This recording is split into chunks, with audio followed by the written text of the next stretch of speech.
മഴ ആയതുകൊണ്ട് നമ്മുടെ വണ്ടിയുടെ കോലം കണ്ട കാഴ്ച ഒരുപാട് ചെളിയിലൂടെയൊക്കെ വണ്ടി ഓടിക്കേണ്ടി വന്നു.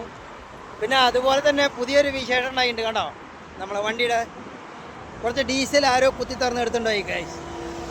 ഒരു 10-14,000 രൂപ ഡീസലാണ് നമുക്ക് നഷ്ടം വന്നിട്ടുള്ളത്. അതൊക്കെയാണ് പുതിയ വിശേഷങ്ങൾ. അപ്പോൾ ബോംബെ ലൈനിൽ വരുന്ന ആൾക്കാർ പൂനെ കഴിയുമ്പോൾ ഒക്കെ വണ്ടി നിർത്തുമ്പോൾ ഒരുപാട് ശ്രദ്ധിക്കുക. ജസ്റ്റ് അരമണിക്കൂർ 15 മിനിറ്റൊക്കെ മതി ഇവർക്ക് നമ്മുടെ വണ്ടിയിൽ നിന്ന് ഡീസൽ എടുത്തിട്ട് വരും. വിഷയം വെച്ചിട്ടൊക്കെ ആയിരിക്കും എടുത്തിട്ട് പോണത്. അതാണ് ഇത്ര പെട്ടെന്ന് നമ്മൾ അറിയുന്നത്. നമ്മൾ ശ്രദ്ധിക്കുക പോലുമില്ല. ഒരു 5 മിനിറ്റ് കൊണ്ട് അവരെ പണി കഴിച്ച് പോകും. അപ്പോൾ നമ്മുടെ വണ്ടി ഒന്ന് മുഷിഞ്ഞു പിന്നെ സർവീസ് ചെയ്യണം ചെന്ന് കഴിഞ്ഞാൽ. അങ്ങനെ നമുക്ക് നമ്മുടെ അടുത്ത വീഡിയോ ആയിട്ട് വരാം. അപ്പോൾ കാണും വരെ വണക്കം ഗൈസ്. ഓക്കെ, അങ്ങനെ നമ്മൾ അടുത്ത വീഡിയോ ആയിട്ട് വരുന്നവരെ